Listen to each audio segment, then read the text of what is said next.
Tulle, décembre 1917. Au cœur du centre-ville, plusieurs courriers anonymes sont distribués. Infidélité, délits, rumeurs, drames familiaux, ces lettres révèlent l'indicible. Pendant 4 ans, la peur et les soupçons s'immiscent dans cette petite ville de province.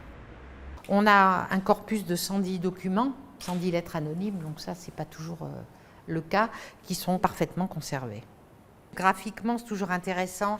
On voit les formats, la couleur de l'encre, la petitesse de l'écriture, les diverses tentatives de maquillage. Francette, passionnée par cette histoire depuis 15 ans, est à l'origine de cette exposition qui présente pour la première fois au public ces documents. Devant ses collégiens, elle raconte l'enquête qui a permis de confondre l'auteur, une certaine Angèle Laval. Et conduite par son supérieur, cette femme de 32 ans, vieille fille, qui se surnomme l'œil du tigre dans ses lettres, est finalement démasquée grâce à l'un des pionniers de la police scientifique à l'époque. Angèle Laval a pu être démasquée le 16 janvier 1922 grâce aux astucieuses dictées d'Edmond Locard, parce qu'il s'est rendu compte que dès le matin, elle était la première à passer pour les dictées. Elle a mis 12 minutes à écrire cette première ligne de quelques mots. Et s'est dit tout de suite, je vais t'avoir à l'usure. Donc il lui a dicté, dit-il dans son rapport, jusqu'à lassitude. Accusée, elle tente de se suicider avec sa mère, mais seule la vieille femme périt.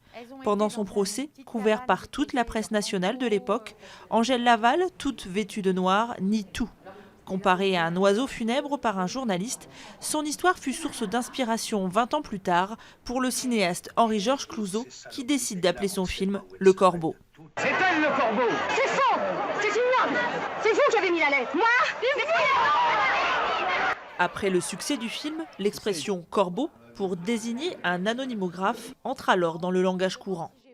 Ça a été la première affaire, c'est l'affaire emblématique, l'affaire matrice qui a permis de commencer à comprendre ce que c'est qu'un anonymographe, quelle est sa dangerosité et comment il fonctionne.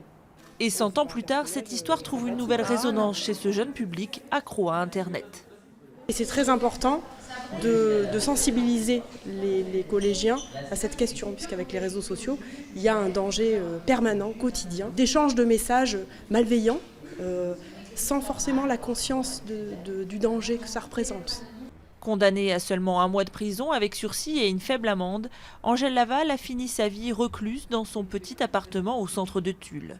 Depuis sa mort en 1967, elle est inhumée ici au cimetière du Puy-Saint-Clair qui domine le quartier où elle a brisé tant de familles.